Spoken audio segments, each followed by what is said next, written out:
Hi guys, hope wherever you are, whatever you're doing, you're having a sensational day. You're indoors and you're keeping it nice and cool. It's been a really long, hot summer so far, and it's too hot to play outside, which a lot of this summer has been so far.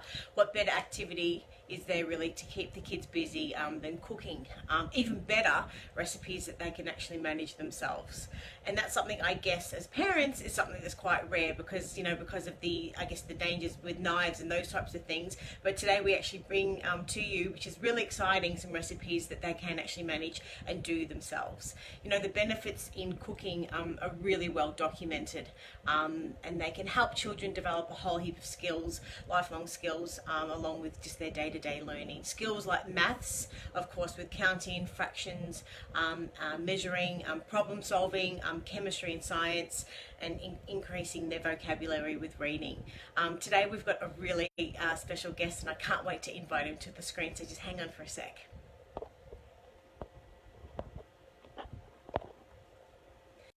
Speaking with a partner of ours here, Simone Emery, and she's an absolute superstar. Hey Simone, how are you doing? Good. How are you? Can you hear me all right? Yeah, absolutely perfect. So I was just going to give everybody a little bit of an intro, just in case they don't know who you are as a superstar. So Simone is one of our partners here at Kiddipedia. Now she's the children's nutritionist, a writer and guest speaker, and also expert in the field of supporting parents of fussy eaters. Hey, how you doing? You say That's hello. awesome. Hello. Sorry. We have a little photo bomber today. Sorry. Nice. It's her birthday actually on Monday. That's awesome. I know you've got a big day heading out today to the aquarium.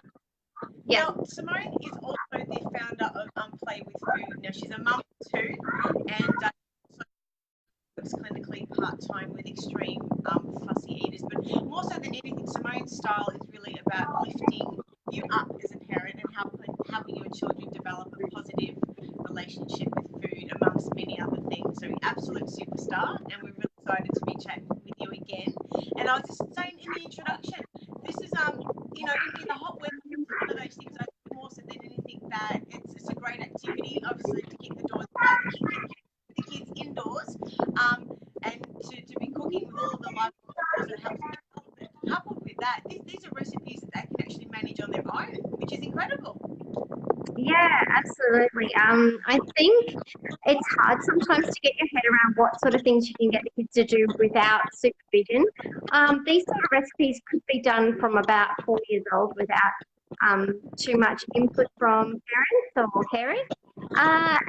Or for the 2 to 3 year olds, they can also be really hands-on in these three little simple summer recipes. And I just thought, if it gets the juices flowing with what sort of things you can do with the kids in the kitchen, it's a great way to then kind of build on from there next time. And you start to build a whole lot of different skills like you talked about in the introduction. So the three recipes I have on the Kiddipedia website this month, the first one is strawberry pops, which is it's actually so super simple. You'll be like thinking, why haven't I thought of this sooner? The other recipe is beach ball bread rolls. And then our third recipe, which I have brought along a little demo for you today, is raspberry and peanut butter chia pudding. So the three recipes cover off a whole lot of different nutrients, and they build a lot of different skills for the children. Cool. Well, we've definitely got the three key questions that we're going to ask. We'll start with question number one, which we've sort of led into, which is awesome. Can you give us an overview of the three summer recipes you've created for the Kiddipedia audience? And anyone watching, you can actually click the link at the bottom of the intro, and you'll be able to read some of the information about those three key recipes. I tell you what, the peanut butter raspberry pudding one looks awesome. That looks delicious. And so this one does need overnight in the fridge, but it's something that the kids, if they are you're starting to learn to pour, which is another awesome fine motor skill to learn.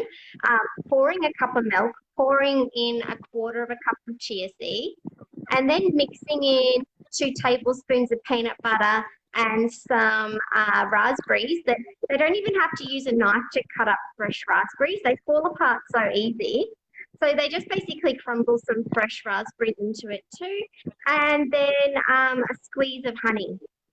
Stirring it all together and then popping it in the fridge overnight. So something like that, you're not worrying about knives or ovens or anything else like that, and you've got enough to make sort of 2 of these cups work. You could make them in little smaller ramekins, because sometimes presenting this much food to a child in one sitting might seem like a lot. So even if you had little silicone cupcake holders or something, you could pour the mixture into that and set them in there for the next day, sort of thing.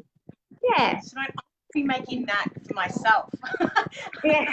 Like, well, if you've got it with, just keep it wrapped in the fridge. It'll last a few days. So you've got breakfast to go for the couple of days in one quick and easy recipe. Yeah. And I think more so than anything, it sort of gives children that sense of like fulfillment too, when they're actually cooking something or creating something that they can then eat. That's something that's really sort of quite, I mean, because when they're creating artwork or anything like that, that's lovely, and you can put it on the fridge and you can keep it, but creating something that they can actually enjoy themselves, this is something on another level altogether, and giving that sense of independence. Oh. I always find something like this that needs an overnight set, or making ice blocks from like smoothie mixture and stuff like that. It's an interesting concept for them because it's not instantly gratifying them. And I think they live in a world where they do get a lot of that instant gratification through screens and games. This having a process involved in making something, even watching your cookies bake or the dinner in the oven, they're not instant results. So it's a good skill just around that part of it as well. Yeah, 100%. So this is the 3rd recipe, everybody, in the article. So the peanut butter, raspberry and cheese puddings, it makes 2.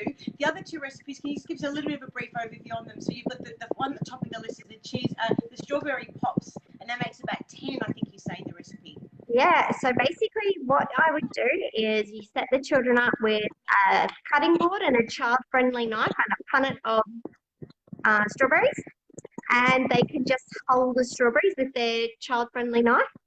Strawberries are actually really easy to de-hull. Even if you don't have a child-friendly knife, you'd be able to get like a disposable plastic knife. They are not going to cut their hands with that, and we want them to be familiar with using a knife.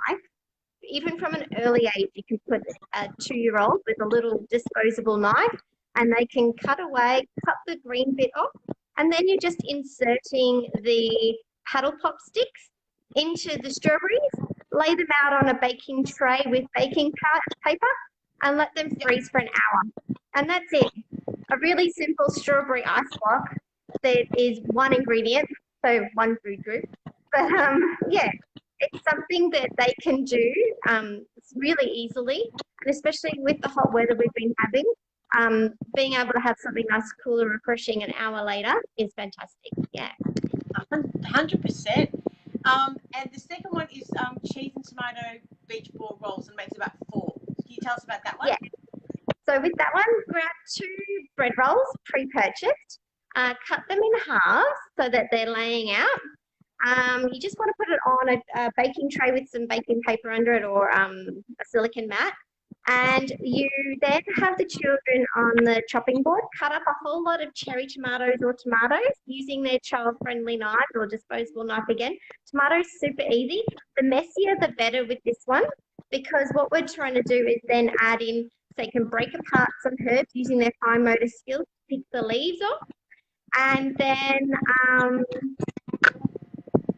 we will be putting the herbs in with the tomato, spread it out on top of the rolls that have all been cut in half and lying there. And then with a cheese slice, cut it into 8, and then just place the cheese around the roll so that it looks like a beach ball pattern. And then just pop them under the grill for a couple of minutes until the cheese is melted a bit. And they've got a beach ball sandwich that they've made themselves. So that one needs a little bit of help from using the grill, but you don't even have to grill it. So to make sure the children do it all totally on their own, I wouldn't even grill it. I just put the cheese on top of the tomato mixture. But yeah, nice and easy, and it makes the most of some really beautiful tomatoes that are in season at the moment, and those fresh herbs that just add a little bit of a nice aroma to their cooking, and it gets them used to those smells and those feelings. If your child's really anti the wetness on their fingers, make sure you always just pop a little washer next to them so that they can confidently keep going with the cooking process. And these are just perfect for summer. Strawberry, you've got beach ball rolls, and you've got the other chia puddings. They're sensational, great ideas, and perfect for this time of year. Question number 2, we'll head straight into, what food groups do each of these recipes include? So obviously I've kind of stepped it up in terms of how many food groups are in each one. So strawberries start off with one because it's one ingredient. We move on to our tomato rolls. So we've got our energy foods, which is our carbohydrates, our bread rolls. Then we've got our tomato and herbs. So that's sort of vegetables is how I count it. And then we've got some protein in our cheese. So our 3 food groups there on our beach ball roll. And then in this one, our raspberry, peanut butter and chia pudding, we've got the milk, so that's our dairy with lots of calcium there. We've got raspberries, we've got peanut butter, and that actually counts as an protein group, so sometimes known in Australian meat or meat alternative. And our chia seeds as well pop into that group as well with our meat or meat alternatives. Peanut butter actually can double up as a vegetable sometimes because it's come from that legumes. So it's just really good to know that those sorts of foods, if we're so focused on food groups, there's a couple of different types of foods that cross over a different food group. So you could technically say it's got 4 food groups in it. But yeah, I definitely I always like to add a couple of different things to make sure we get as many food groups into our meals and offerings as we can, because the more food groups are there, the more familiarity we build with it, and the more we help children recognise that variety is just normal. Yeah. And in your experience with extreme fussy eaters and fussy eaters in general, is this an exercise like having children learning to cook? Is that something that can help fussy eaters in general or not? Yeah, because what will happen is during the preparation food process, there's not a lot of pressure to actually eat the food. It's really about familiarity building. And if children are quite anxious or sensory issues are making them feel like they can't participate in eating those foods, we want to build familiarity in a process before we get to eating. So definitely in the kitchen and preparing, they're spending time getting to know lots of different foods. And if it means that they don't eat the finished product, I would love it if parents recognise the fact that that familiarity building is much, much better than not seeing the food at all.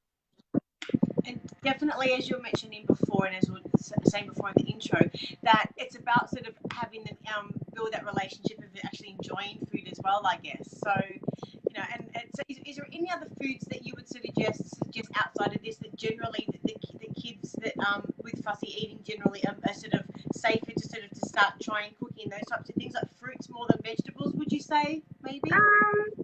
They tend to. What I look at is their preferred food that they've got in their diet at the moment, and look at little tweaks to start chaining towards where you want other foods to come in.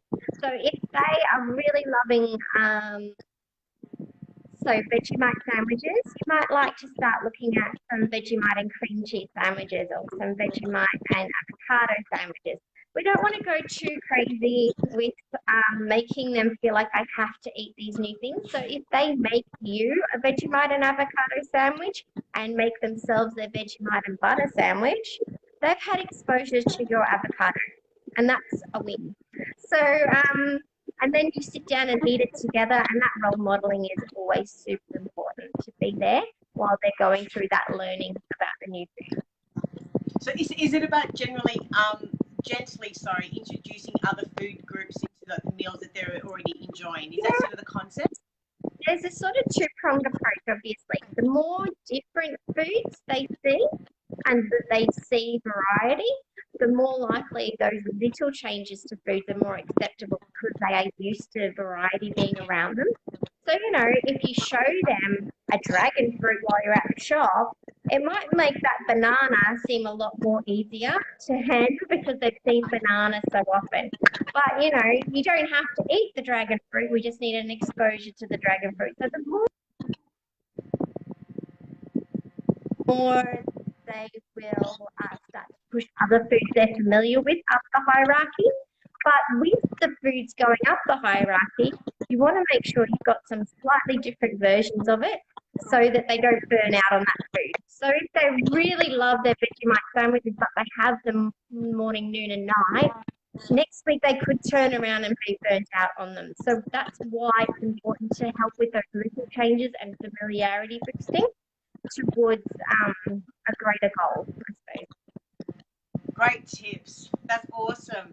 And so much of what you do is like on a psychological level as well as the food, isn't it? Obviously, it's like that other level to your work and how you become an expert in that field and understanding just that whole thought patterning, I guess, as well. Would you say? Yeah, I think there's a bit of a knack to being able to see food as a child sees it because you kind of have to unlearn the fact that you've already been around food for your 30 odd years, but these kids are brand new to it. And so having a real learning mindset around it and realizing that if I was presented with something I'd never seen before, would I straight away put that in my mouth? Especially if it looks like it's a lot of work or it looks chewy or it looks a bit like maybe not a flavor profile that I might be as familiar with. So, and I suppose that's what the beauty of traveling and experiencing different cuisines has done for us over the years. But remember, the kids don't have that background just yet. They're still learning. Yeah. Oh, sensational tips and advice there. Let's get stuck into the third question. And that is, what are the advantages of aiming 3 food groups for each meal opportunity? At each meal opportunity.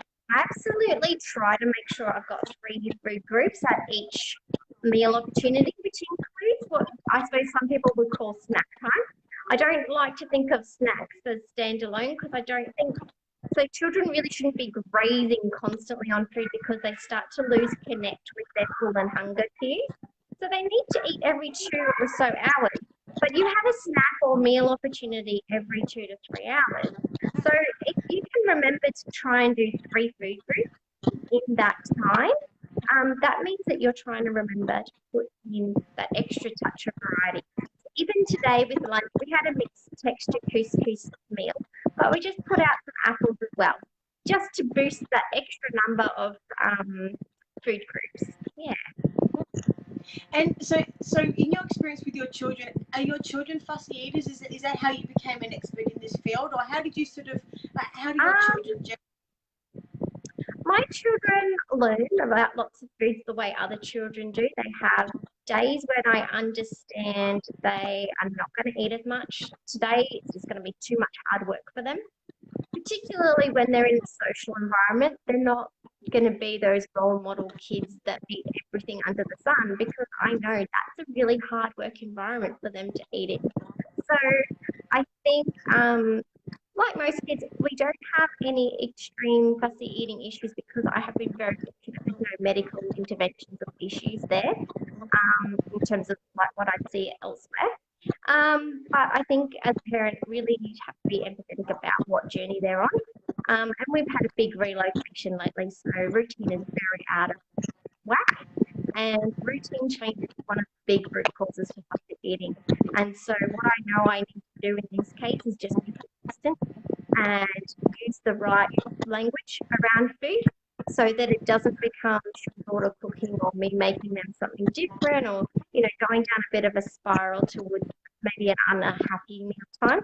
So, yeah, they don't eat everything every time. They will leave things on their plate or they will, have some moments with food. But I think you do have to understand a bit more about where they're coming from.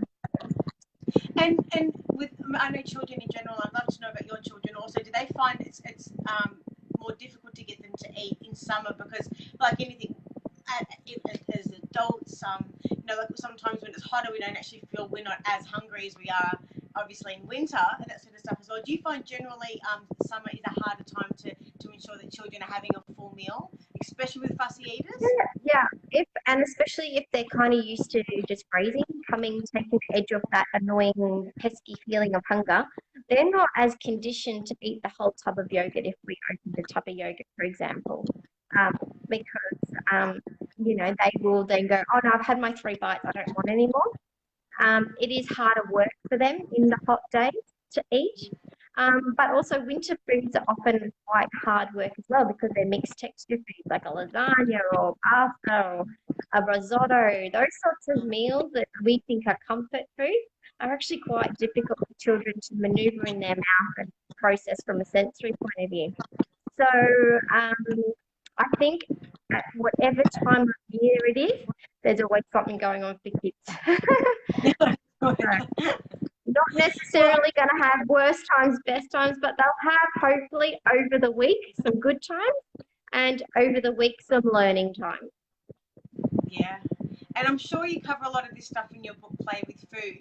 If mums and dads want to get in touch with you, I guess for any advice, for fussy eaters or anything like that, where can they find you? Yeah, so online I'm at www.playwithfood.com.au and you can find me on Facebook as Play with Food Australia.